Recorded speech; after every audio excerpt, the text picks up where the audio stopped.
the very most, be guilt, remorse, mea culpa. Some sign suggesting that he knew he'd been caught. What I didn't expect was probably the slyest reaction I've ever seen to one's being confronted with one's own complicity. The arrogant bastard suggested that I had brought him in to lead the investigation. That is a lie! I was called to Washington by DeWitt Clifton under the guise of a promotion. Opportunity. I said opportunity. Fine. He dropped me off at the White House, and I met with General Masters. I was in attendance. Admiral Stryken was not in the meeting. Yes, he was. Not in my version, he wasn't. Now, the reason my fingerprints were on that plate was because Masters put it in my hands. He wanted me to see it. He told me about this scheme to flood the Japanese economy with counterfeit currency. He also asked me to lead an investigation to find and stop the delivery of the counterfeit yen. He then directed me to Catherine Gallagher's firm. Why would General Masters ask for you, when as a member of the National Security Commission, he has his own investigators, men with credentials equivalent to your own? Because he wants to pin it on me. Do you feel you're being persecuted? No. It was a payback. 3 years ago, I foiled General Masters' illegal covert operation to overthrow the island of Ile Pavot. I can attest to that, Ferris. Agent Terranova testified before my committee. I remember the hearing, Senator. I don't recall General Masters' involvement. That's because it never got past Stryken. The man that could have tied it to Stryken blew his brains out. Suicide follows you around, doesn't it? Whoa. Let's take this one step at a time. And Ile Pavot is not the issue today. General Masters, what did you do after the meeting with Terranova? I ordered Admiral Stryken to have Agent Terranova followed. And Agent Terranova, what did you do after the meeting? I returned to OCB to discuss this with Frank McPike.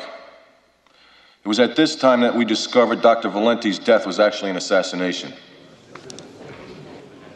Valenti was assassinated? Yes, sir, he was.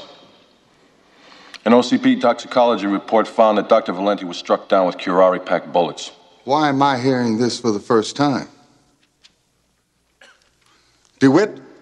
I specifically ordered Agent McPike to return all evidence concerning the Valenti murder to the D.C. police. In fact, Admiral Stryken specifically requested I make sure that it was returned. Admiral, why were you so interested in all this?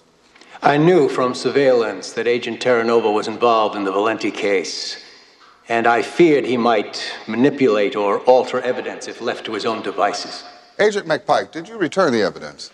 I did, except for a toxicology report that was being processed. When the report returned, it indicated a professional killing. Valenti held security clearance, and then we discovered all the files in his personal computer had been erased. What does that have to do with counterfeit yen? Nothing until I instructed Agent Cermak to search the Library of Congress or find any hard copies of Valenti's recent work. And that search yielded his hypothesis on non-genuine destabilization, which I believe is the reason why he was killed. Ferris, Agents Terranova and McPike came to me with this scheme they said General Masters had plotted based on Valenti's theory. I believed it was lunacy, but I didn't dismiss it for two reasons. One, I believe General Masters is capable of almost anything. And two, the third point of Valenti's theory is defense. The basic notion being it would be foolhardy to collapse a foreign sovereign's economy if it damaged your own, unless you defended against it. The best form of defense to avoid that kind of spillage is a restrictive trade bill, much like Senator Getzlow's. Are you insinuating that I was somehow involved in this undercover operation? I'm simply saying the bill came at an opportune time. And it is common knowledge that you are involved under covers with General Masters. You son of a bitch! General, let go of me. What's personal and private have no place here. Gentlemen, please, both of you. I'm not surprised that my healthy romantic relationship is being attacked by a withered old cracker who hasn't seen the Deep South in 20 years. Senator. I want it on record that I have been a proponent of a fair trade bill for over a decade.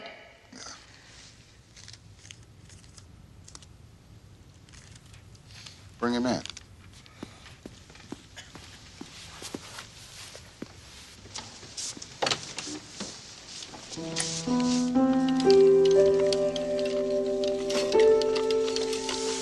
That guy was in a hotel room next to mine. Somehow I don't think that's coincidental. Major Biggs, you want to tell us who you are and how you got here? Major, don't look to anyone but yourself for guidance. I am United States Marine Corps Major Vernon Biggs, on loan to the National Security Commission from general assignment at the Pentagon. 2 weeks ago, I was ordered by Admiral Strachan to follow an Agent Vincent Terranova. It was arranged for me to be in a room next to his in order to conduct electronic surveillance. However, I was unable to do so because of the frequency in which his room was swept. I was able to follow him to Utah, where I took photographs of him entering an abandoned transport depot. You have the photographs? Later, I entered the depot and discovered tread marks on the runway, suggesting its recent use by heavy transport.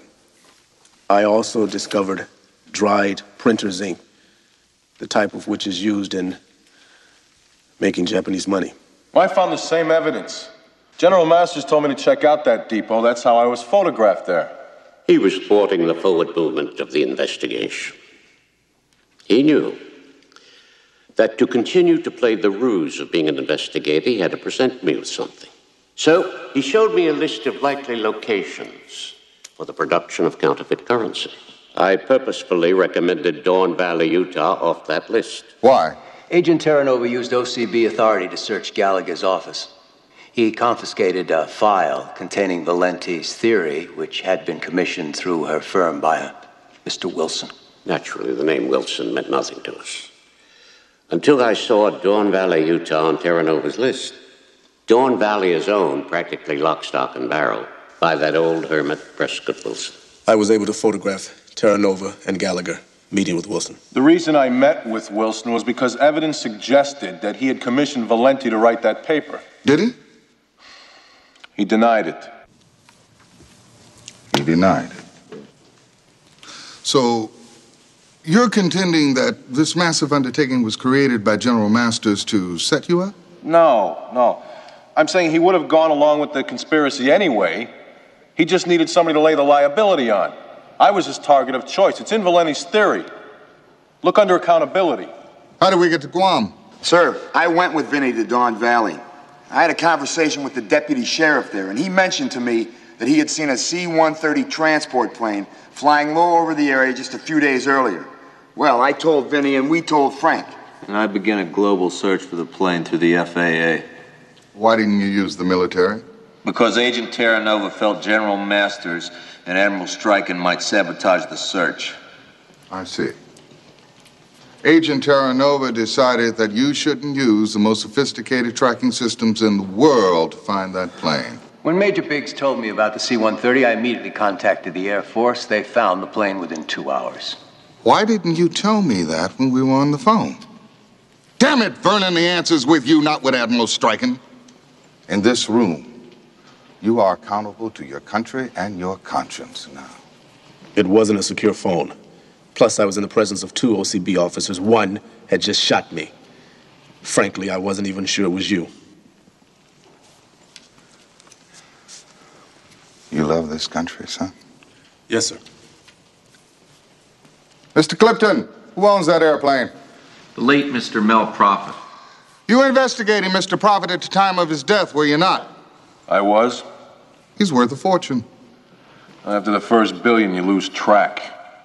Was a complete accounting of Mr. Prophet's assets ever made? To my knowledge, no, sir. It was certainly enough money to underwrite this kind of operation. That is enough. What? This man told me there was a crisis, and it was my moral duty to stop it. I didn't know Kay Gallagher, but they did. They know how fragile an individual she is. And they put me on her like a dog on the hunt. And I chased her until they caught me. He's had it in for Gallagher ever since she lobbied for the Japanese jet fighter. And you told me that yourself, Senator Pickering. And you have seen my crime and have sought my punishment ever since the day the invasion of Il Pavot collapsed. Now, Dr. Valenti, an innocent man, is dead. Does anybody care? Or does this come under the heading of an acceptable level of death? I wonder which one of you killed him. And it doesn't matter, does it? Because we'll never know. It just got passed down the chain of command. From you, to you, to you. And right on down the line. Bada bing. Somebody's on the next plane to El Salvador. Hmm?